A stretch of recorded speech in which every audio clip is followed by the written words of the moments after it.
We are back with another episode of the Drum Corps Coffee Shop. How you doing, George? I'm doing okay. How are you doing, Rob? I am very excited about tonight's guest. Have you ever seen the Banished Beyond videos?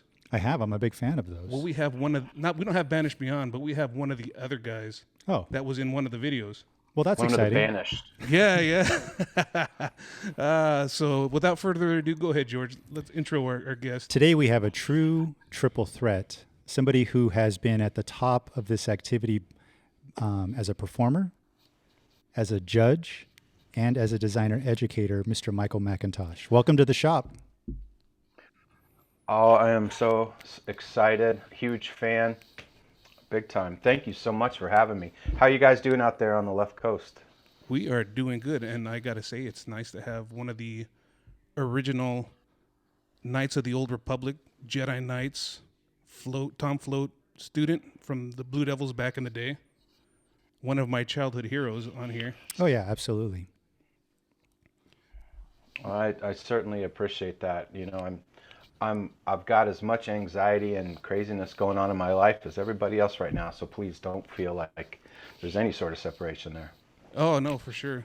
What I want to do though is I want to start off by congratulating you for the Cavaliers drumline, their recent performance at the PASIC, the virtual clinic that you guys put on. I got a chance to see that, and I was amazed on the production quality and just how cool that whole thing was. The whole history of the Cavaliers throughout the years. Well, thank you so much. I'm glad you got a chance to see it. We invited a small list of people, and we wanted to kind of do a soft opening. Originally, that clinic, if I may, that clinic was originally going to be live. We were going to give everybody a taste of drum corps, so that was the whole plan. We literally were going to come into the room, the joke was everything but taco in a bag and sunscreen and 8 on a hand and diesel fumes, right? We were going to roll into the room playing Bunko Rules, which is one of their street beats from the late 80s, early 90s. And we were going to have everybody talk. And we wanted to play an iconic excerpt from it was 0 to 60, the Cavaliers past, present, future. So 0 to 60 became like a metaphor for a lot of things. We had 60 years of Cavaliers, 60 years of excerpts. Some of the snare drummers were 60 years old. Some were 70. It was crazy. But we ended up, we were going to have everybody talk and, play all those excerpts live. And obviously they went virtual, so we had to shift gears. And it ended up becoming a huge artistic labor of love for me. It gave me something to do this fall. I loved it. I'm kind of in that post-funk now of what's the next big artistic project now.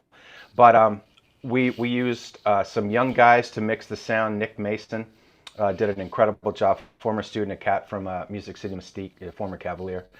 And the staff did an amazing job corralling the members. The membership, they were down in their basement or outside cold playing, 8 bars of rest to a click and then messing up and having to do another take. So there wasn't a sense of emotion for them until we started getting to the end. We started giving them little tidbits and snippets of what was happening. And then we had Jeff Hardowitz, who's a former kid from Carmel, former Cavalier as well. He did all the video. He's on furlough from DCI, so it was like, there's no better cat that understands the activity. So Nick and Jeff were young guys. They did a great job with that. We had time to edit it down to that was like version 6 of the credits. We wanted it paced in a way, Quibi style, little short excerpt interviews with everybody. And it was daunting telling Mitch Markovich, and Brett Kuhn, and Jim Campbell, you gotta, you've got 2 minutes. You may have to redo this, because we literally were on TV time. So it was 59:36 when it finished. Wow. And yeah, and the kids, man, the membership, a lot of people, the world split in two when we went to 3 valves, and it split in two again when we had amplification, and then craziness ensued, raining dogs and cats when we allowed electronics So there's always this, what generation?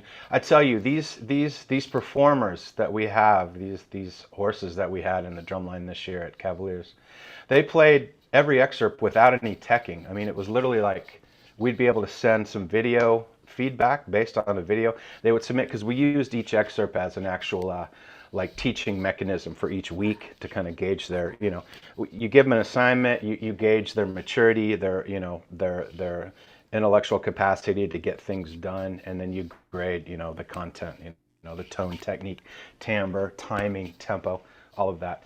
And they handled all these with aplomb. And I would put them up against, these kids these days are talented. I don't, everyone can dunk That's for these sure. days because That's they've for got sure. access to information. So Yeah. yeah, thank you. It was a labor of love, and it came across really well, and we got it down. For those who haven't seen it, is that clinics available to watch like on YouTube or any other social media outlet? If you're a member of PAS, you can watch it until the 31st. We're going to use vignettes of it on the December 5th. The Cavaliers are having a fundraiser called Cavathon. We'll use excerpts of it, but we're contractually obligated not to show the whole thing until after, or not be able to, not to do it out of respect for PASIC, because it's still on their platform. And PASIC just absolutely killed it this year with the virtual thing. First year, it was unbelievable the job they did. And we're going to release it either on our YouTube channel or Patreon, probably like 2nd of January kind of thing.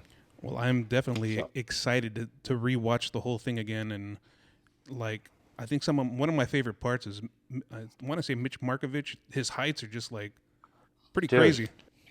I mean, I bounced it off a friend of mine who's a cat in LA actor, and he's like, man, and he kind of understands drumming, but he really got off. He said, man, as soon as Mitch started drumming, that dude turned 15 years old. Exactly. Yeah. I thought that was kind of cool, like a non-musician, kind of picked up on that. But yeah, I mean, having Mitch involved and getting to know those dudes. I mean, those, like, I'm like Mr. Markovich until he finally scolds me for the 10th time. Yeah, and it was cool. Like through the camera, you could see the enjoyment in his face, just drumming still.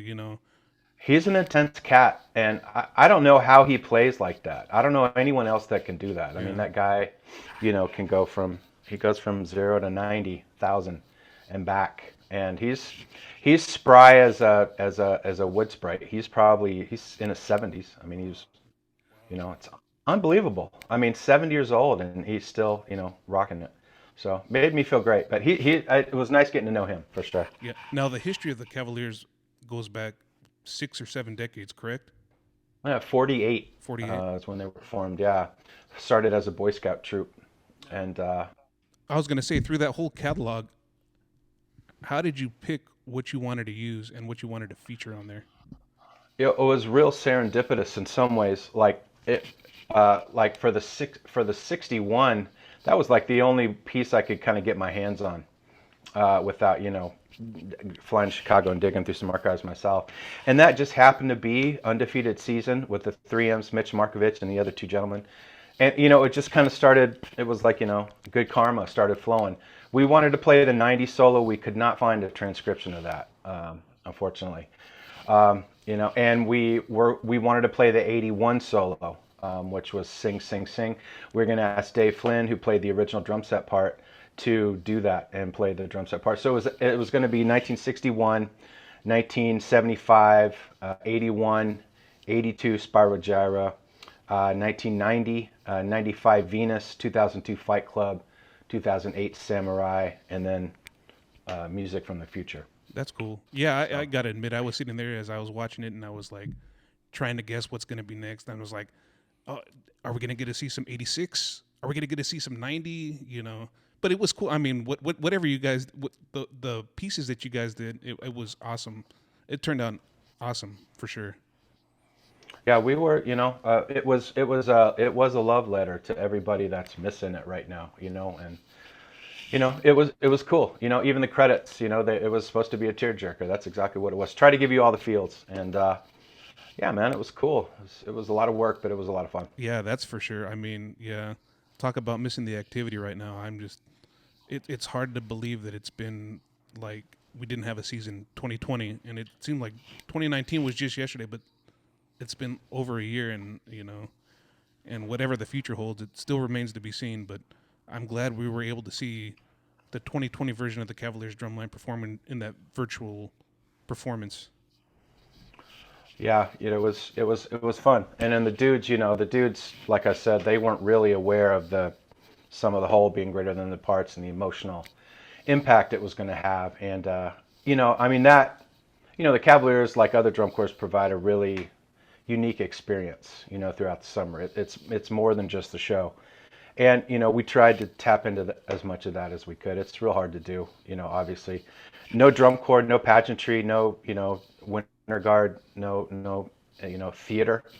I mean, our genre, our niche, our village, we're taking a big hit with this for sure. Yeah, yeah, but like I said before, it was just awesome, and I'm very appreciative that you guys were able to put that together for the community, for us to watch as a whole, and have something to embrace, some new content that we hadn't seen, new old content, I should Cool. say. Yeah, Yeah. I mean, if anything, we kind of figured out a way that it can be done if you have to, and from those ashes rise. PASIC's probably going to institute some virtual, aspect or component to their clinic from now on. It just makes a lot of sense.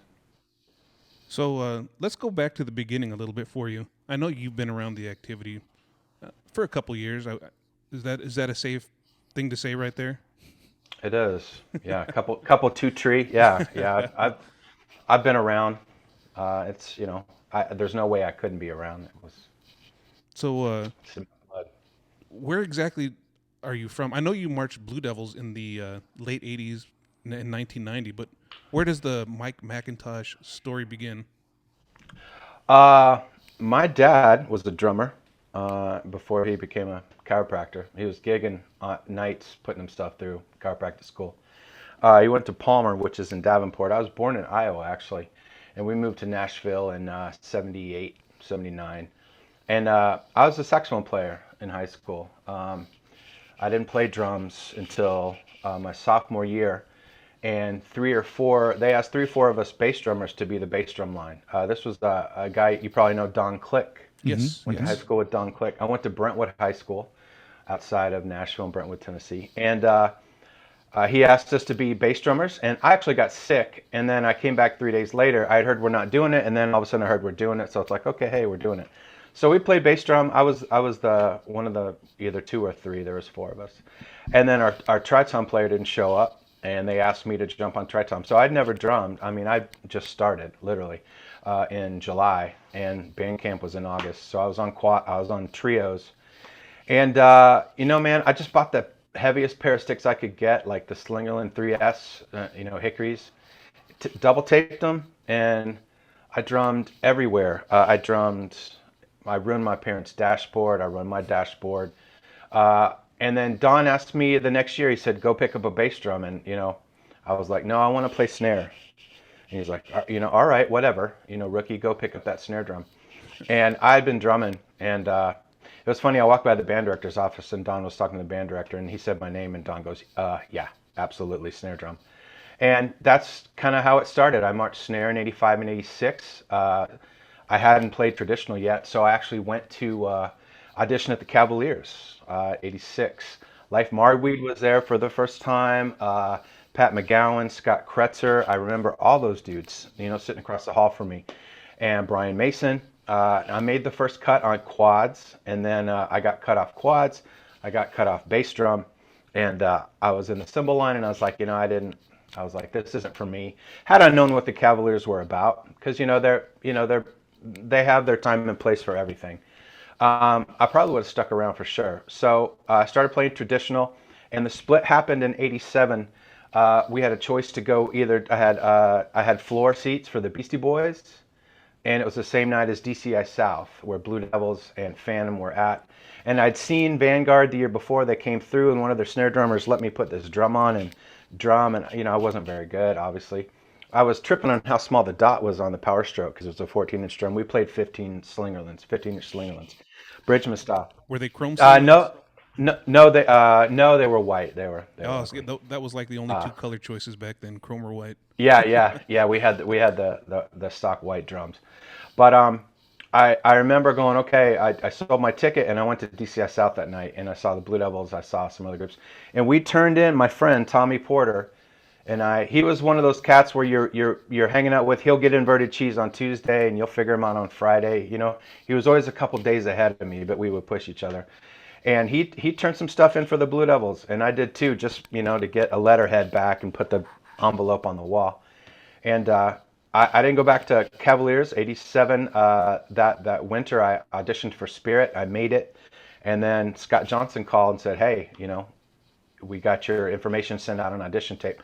So we did. Float called, said you're in. I was bussing tables at TGI Fridays down on Melrose Place at that time, and I was like, "Okay, I'm out." So we drove my '71 Chevelle across the country to California, and that was January '88. And I busted it hard to make the line. I wasn't very good, and I had one day where I think I was like, all right, I'm going to be able to do this. Scott Johnson pointed at me at a camp in Somerville. This was March, and I started to walk forward, and he goes, no, and he pointed to the guy inside of me. So that guy walked off, cut. Oh, wow. Scott comes back, points at me again. I was like, well, I did well. Maybe there's an accessory position. I start to walk. Scott points to the other dude inside of me. Cut. So I'm next to Kevin Murray on Sunday Ensemble. And it was just one of those days you guys have had them where I just was playing really good. I was playing well, and I was listening, and I was putting my sound inside his sound. His sound was so big. It was just one of those good days. My sound was right inside his. And I just had a really good day playing next to him. And he said, man, you're drumming. And that was it. I stuck it out. I made it, and I marched there for 3 years. This was 88, 89, 90, aged out in 90. Would have had the bonus year if they had passed the law, because I'm a June baby. I'm young. Oh. So, yeah, aged out in 90, and that was that. Incredible experience. Heck yeah. You jogged my memory a little bit with the, I totally forgot about how you can go to the Suvi booths and fill out the card for, like, the interest list. Yeah. Wow. I mean, we're talking about dating ourselves. That's I mean, I don't yeah. think they do that anymore.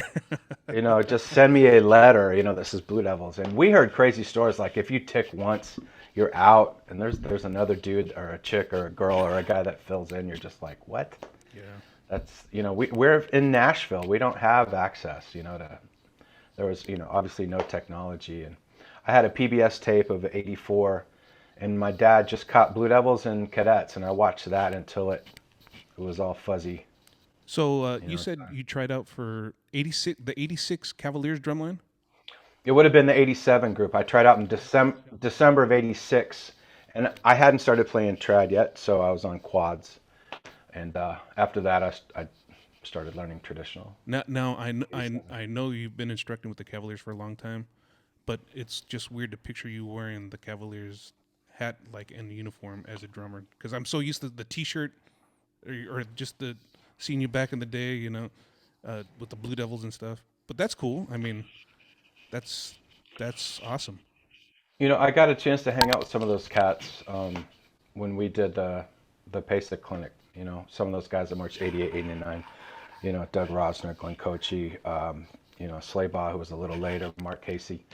Yeah, it's really cool, and I'm so tickled that I went out to the West Coast and got a chance to play out there. Yeah. And then we had some incredible dudes come in, George obviously, later, but I felt like there was the lineage there. My motto was always drum with anybody. I was drumming with these two little children, and that ended up being Nick Angelis and Jeff Queen. Yep. Jeff was in I think it was in Bluecoats and 90, and he would come up and say, hey man, let's drum. And you just never know who you're exposed to, so it's been real cool, because I've had a lot of people come up and say, hey man, you don't remember this, but you talked me through this, or you're always worried that someone comes up and goes, man, you were such a you had such an ego, you were such a jerk to me. But luckily, I really tried to, maybe I haven't met those people yet, but I tried to be cool to everybody for sure. '88, that must have been a cool year to be a rookie, because that show, I mean, one of the like for me, one of my favorite shows of all time. And not only that, you guys actually got to go to Japan. We did. Yeah, yeah. In fact, I had reached out and I talked to Vern Johnson trying to get some questions to ask Yeah. you, and he said just to ask you about the Japan trip. Tell some stories from Japan, if you can. Well, yeah. What's our rating? Yeah, For yeah. the Our rating is podcast? whatever you want it to be. Japan was actually where that Blue Devil drumline kind of got their act together. Because we would drum, we do a parade to the front, we do a standstill gig, do some individual solo stuff, and we'd have the morning off, and we'd go ride rides, hang out, go back and sleep. But then the afternoon we have another gig, and then it'd be like a 3-hour subsectional, with Tom, snares, quads with Scott, and snares were with Float or vice versa.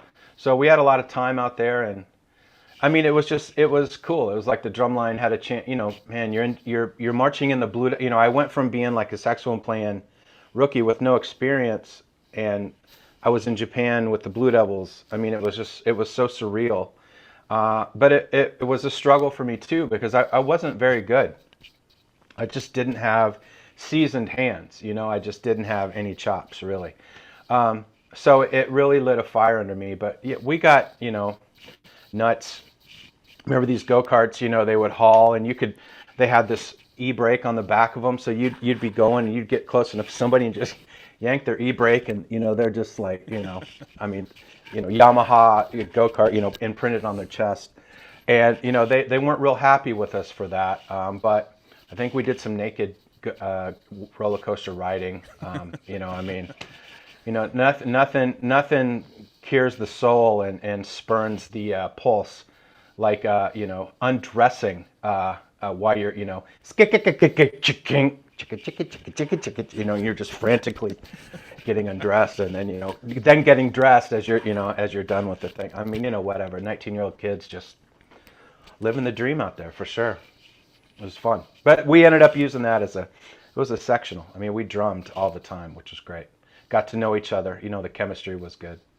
Yeah, Kevin was on a couple of episodes ago, and he talked about that exact same thing that you just said. How from the outside, I mean, nobody knew how much of a struggle it was early season for you guys, but that you really sort of galvanized and came together on that Japan trip, and then obviously had a lot of success. Had that carry over into success for most of the season. I mean, a lot of that struggle was probably me still trying to figure it out. I had Larry Cohen next to me. Larry is the one guy that Bill Gates took with him from Microsoft to run his nonprofit. I really regret not hanging out with Larry more when he was around when I marched. Larry was 14. He marched Bridgman, and now he's in charge of the philanthropy side of things with Bill Gates, and he took me under his wing. I mean, he'd be like, okay, you got 3 ticks this run through. And, by the middle of the opener, it was like, all right, you're done. I was like, oh, I get it. And another cat, Matt Falk, just an incredible guy. There's a lot of stories about the Blue Devils, but that 88 line, I mean, I think 3 of them didn't drink, and like Matt would be studying. He eventually got his degree in he's a doctor of nuclear medicine at Yale. And eventually, and he's like studying in between reps, and, he drummed with me a lot, and it was just more, taking my drum, schlepping my drum, working at McDonald's, which Steve Campbell worked out on Monument Boulevard. So that was like, Steve worked here, you can work here. So I'd go build the shake machine. My cymbal player, Donald Jackson, would make the biscuits, and then we'd walk back to the apartment. I'd grab my drum and with my carry and walk down to the core hall on Monument, and I would drum. And, that's all I could do. I would just drum. I was blessed with a good set of ears, but, it took me a long time to get the muscle that I needed to be consistent, because I'd have good days, but I'd go south quick. So those guys were real patient with me. There were a couple guys that weren't, but for the most part, Kevin and those guys were they let me blossom. And I remember after 88 finals, Kevin gave me his drum key, which I thought was a really nice touch. And we all wanted to be Kevin. Kevin's an anomaly. He's an icon. So yeah, I modeled it was funny when he walked in that first rehearsal with Tom Float. I watched Kevin drum, and I remember this day. I went, that's how my hands I want them to look. That's how I want to sound. Yep. I'm good. I found it. This is who I want to emulate. So yeah, I was very lucky. And then in between 88 and 89, I got a drum, and I would drum 4 hours a day. And then when I went back in 89, it was on for sure. So 88 was like the first year for Kevlar. What do you remember from back then, like your first experience playing on the flam heads, the Remo flam heads? We were at Mars, and I think Rob Carson was at the Pavilion gig, and I met him, and he said, "Hey, we've got a new product coming down the pipeline. We want y'all to check out." So we ended up getting a box of them. Kevin put one on his drum, and immediately we're all like, "Yep, that's it right there." And I wasn't, my hands weren't as seasoned as everybody else's drumming on the Mylar, so it wasn't that much of a switch for me. But it took some getting used to regarding the rebound and the sound and the listening. The listening for the quads, they were hearing a different sound. The bass drums were hearing a different sound. But yeah, I mean, it was kind of an epiphany. Like you realized there was something special going on with the heads. It was like these are pretty happening, man. Yeah. Now in '89, you guys got those the free floaters, the Yamaha Premier free floaters. What was that like when you guys saw those drums for the first time? Was that like a cool experience? Yeah, we were happy because we'd actually heard we'd got the free floaters. Another corps had got the non-free floaters, and we used this head called the Compo by Yamaha. I don't know how long it was around. So we used that head. We used those drums. And each year I marched, the corps went through a different uniform. Like, it was gray and black. And 88, 89 was cool with all black and the spats. And then by 90, we just all wanted to wear the blue. I remember Pete Sappinen, a real good friend of mine, one of my heroes. We were like, man, we got to wear the blue. If we're going blue, we got to go with the brushed chrome, man. We just got to do it. Yep. We said, Tom, dude, we got to have the brushed chrome. We want tens. We wanted the whole, the whole enchilada with that. And yeah, Pete's definitely a cool guy. He was actually one of my instructors in the Velvet Nights in '92. Really? Yeah. He was nice. one of the techs there with Float. But yeah, those drums from '89. I remember seeing you guys here in Southern California at the Kingsman Invitational in Costa Mesa, and when you guys walked out with the white with the black hardware, I was like, whoa, because no one's ever been out with any color combo like that, and it was just super cool to see. Yeah. Yeah, the everyone tried to get the 000001 drum. Because literally, they were like 0, the last 3 digits were 001 through 009. I mean, they were, and 10 being the spare. Yeah. So they were really customized drums, Did you guys have a chance to use the free floaters in '90, or you just decided to go back to the regular drums? I don't think we did. I think it was they had changed the rim, and I think they had continued to, the lug casing was manifesting. I liked those high rims that we used in '88. I just thought they looked cool. I don't know. It looked one off. It looked interesting. But I think we went to it was an aluminum hoop. It was more along the lines. It looked like something that at the time that maybe Ludwig had done, and they kind of replicated that. I don't want to get anybody in trouble, but this was 30 years ago. My word. But yeah, the rims were lower, and we had the black scoops with the little pink strip because we had the pink from the Pinball Wizard. So yeah, man, it was Blue Devils were just as they are now. It was a world-class, first-class experience. Yeah, as a young person there in the late '80s, early '90s, I got to say the Blue Devils, that was like my hero drum corps.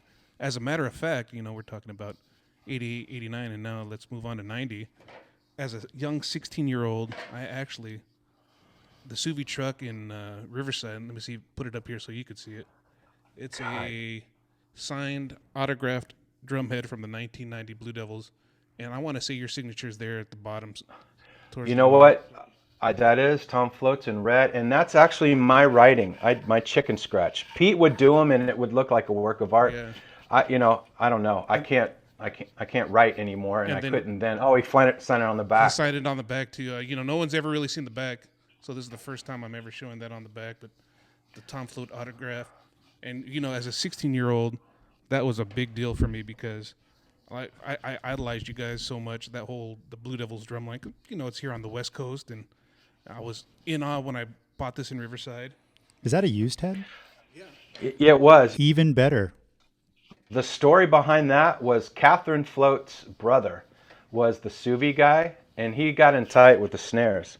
So we had like a CEO, we had a president, and we had a secretary of finance, and that was Ben Moffmer.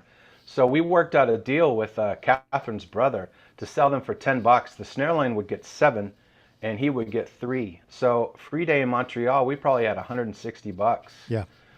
Just to spend for on pizza and libations out in Montreal. It was. We brought that back. Oh, did you really? When I marched, because I want to say the Suvi folks had found a bunch of merch that they weren't going to sell. Otherwise, there was something defective about them or something. So we signed it, and we brought it around, and so they were like hats and other various things. But it was the same thing where we put together a little fund for free day. Yeah, and I've had that head since I was 16 years old, and it hung it up in my room when I was younger, and it's been like everywhere with me. I hang it up in my garage, and so it's still a very important part of my youth that I hold on to, and I cherish this. As weird as it sounds, I cherish this head like one of my most favorite things in the world, because that's how much you guys meant to me back then. As a young drummer, was that 90 line was like the line of all lines. I don't know if that sounds corny. It probably sounds corny as hell, but you guys were a lot of respect. If it sounds corny, I'm gonna sound corny too, because I was a 16-year-old snare drummer in VK at the time, and I was there for. I know that there's like one iconic moment that everybody remembers where like you and Pete got together and drummed with French and Stivitz in a parking lot somewhere. I was Denver. I was there for Denver. that. There's actually video of that on YouTube. Yeah. And one of those stories that you had mentioned, where you're not going to remember, but I certainly do, where you just came over and talked to us. It was probably like me and Jeff Queen and some other people, and you were talking about how clean our Flam 5s were. That was just like, dude, I saw you guys in a rehearsal. I was down there early with some friends I was hanging out with. And we went to a VK. We were going to the beach. We stopped by a VK rehearsal, maybe to pick somebody up. I can't remember. And it was like, it was the Flam 5 section of the solo. And I was like, man, that's real. That's yeah, a real deal. and like George was saying, he was very approachable to him.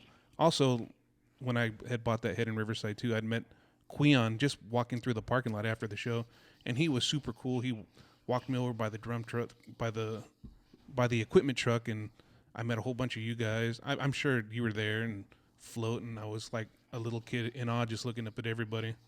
Yeah, but it was super cool. It was, that line in 90, we would meet an extra day, that snare line. We'd drum on Mondays, Wednesdays, Thursdays, because I think we had Monday and Thursday rehearsals, and then Saturday. Maybe we just had Thursdays, but we drummed an extra day, just the snares. And most of us kind of lived together, in a dump like, everybody else, 7 people. But we really wanted to be the Blue Devils. It was in the previous 2 years, the Blue Devils were trying to figure out kind of who the Blue Devils wanted to be. Mm-hmm. But we knew we wanted to be the Blue Devils. I remember running Tommy, Pinball Wizard, in the parking lot of the first show. And the horn line had come up behind us as we were finishing. And, they were hooting and hollering. And then, like, putting that blue jacket on for the first time, it was just like, this is it. This is what we want. This is who we want to be. Yep. Yeah, and I mean, it's cool, too, that 90 line. There's a video of you guys playing Racer X with hand-to-hand flams, like, at a ridiculous speed, and then the whole snare line playing Ram 90 together. And it's like, it's hard enough for, like, 1 or 2 people to play it together, but to see 10 guys play it in the lot, like, early season, I think, luckily there's video of that. That's still around, because it'd be unbelievable if somebody were to try to say, "Oh yeah, it happened." I mean, should prove it. So, but yeah, that's well, it's funny because Pete and I sometimes would go round and round on because I would reef stuff, and it's like my thing was come to warm up warm because we're gonna go fast, and Ty Detmer, March '95, not Ty Detmer, Ty Hope. it's a Bollinger. Ty Hope. Ty Hope, Allinger. yeah. Ty Hope. Ty Allinger. Ty Allinger, yeah. Ended up marching '94, and he was like, "Man, I just, we're going so fast, it's not warming me up." And I've got, a huge mullet. I mean, we're all in the moment, and we're in Southern Cal.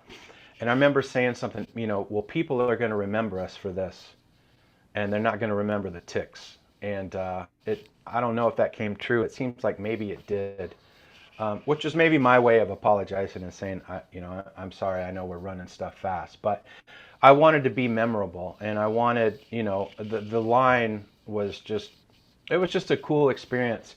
I can tell you, I was not totally happy, believe it or not, and in full transparency, and I don't know if I've ever said this, but we really wanted to play jazz. When we saw the Core 91, we were like, yeah, that's what we wanted to do. Sure. So the rock and roll stuff was a little different, but we embraced it. Hey, stinker.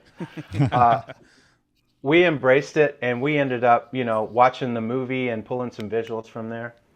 This is Scotland. Can you say hello? Hey. Hey, nice to see you. Nice to see you.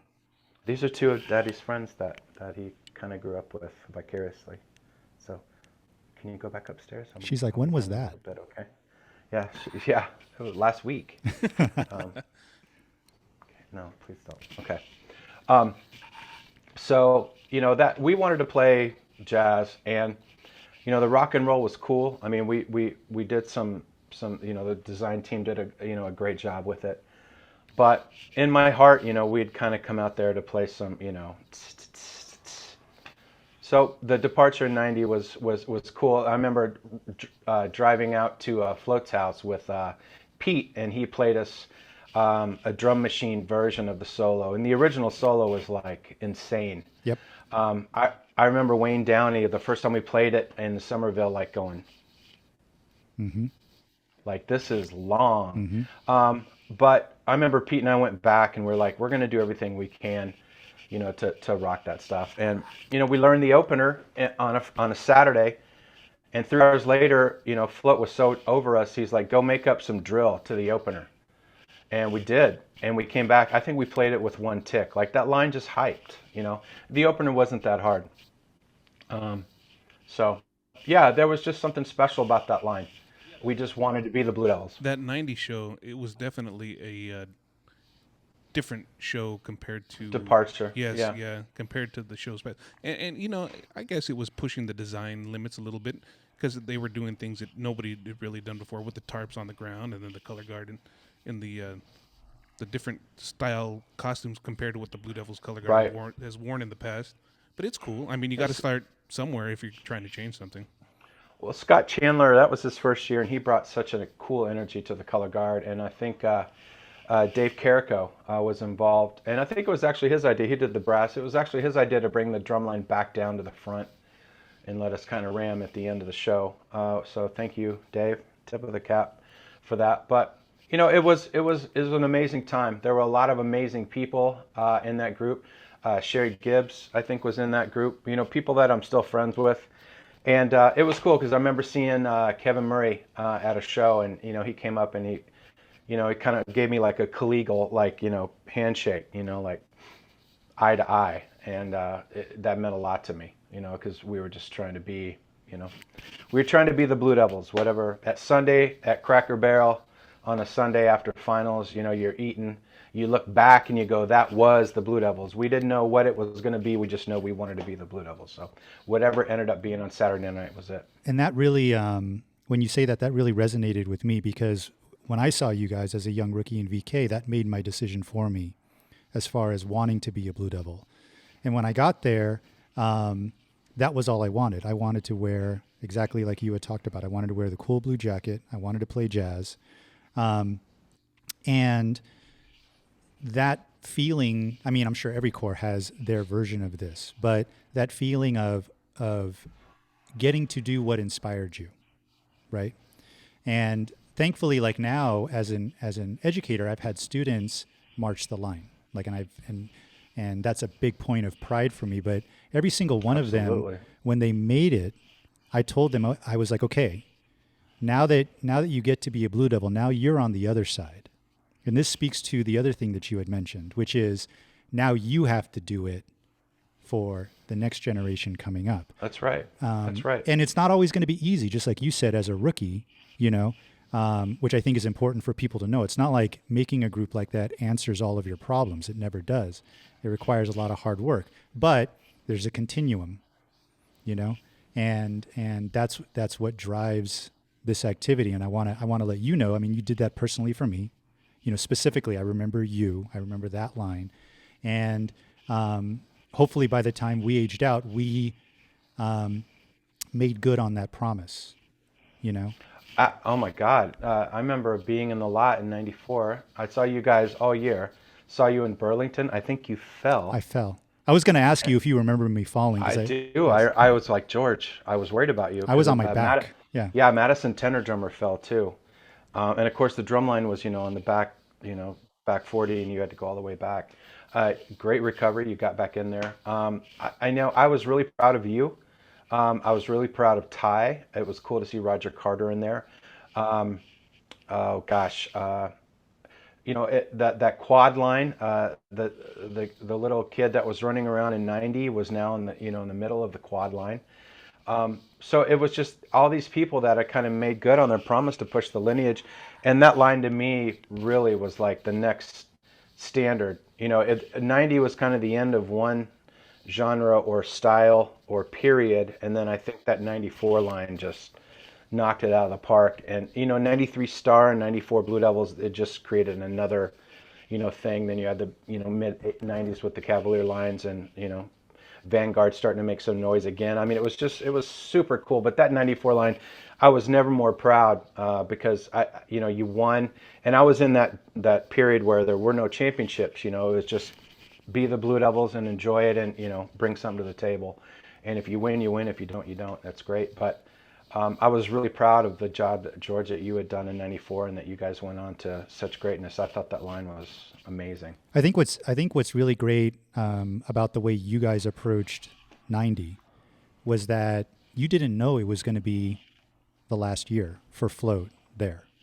And what's interesting, I mean, for anybody who remembers that time of Float getting there in the early 80s and watching all of those lines, it was almost like there was an evolution that happened where every drum feature had a similar feel to it, but it always got a little bit better, a little bit different. And 90 honestly felt like, I've reached my final form. Like, this is the ultimate of what a Tom Float drum feature would be. And you guys did it more than justice, and little did you know it was the last one.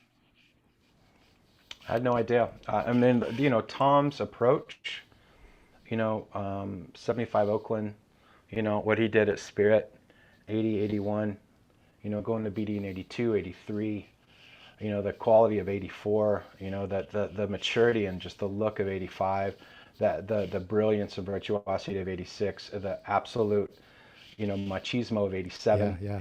the beauty and elegance of 88, the kind of in your face of 89, and then that 90, we wanted to play a ton of notes. We had the skills, we had the skill set to be able to try some new things, and Float trusted us with that, which I thought was cool.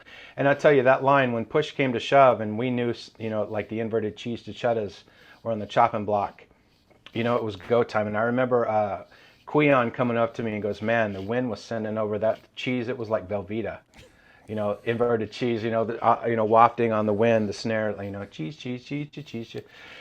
And it stayed in, and it was a matter of pride, like we really wanted to do every line before us right, and we wanted to do Tom and Catherine right. In fact, I remember in 90 kind of taking a lot of the teaching style in, because I knew eventually I was wanted to be on the other side of the drum. So I really started to check out his process and his approach. And once you get really inside it, he's just such a patient man, just an incredible and patient man. that knows what he wants. He's charismatic as a teacher. You always felt like it was your idea, which I think is a master teacher. You know what I mean? Like you built the city and you thought it was your idea. And I just always, had a lot of reverence, and I still just ultimate respect for him and Catherine. And in fact, we invited them to the PASIC thing and they watched it, which meant a lot to me. I thought that was real cool.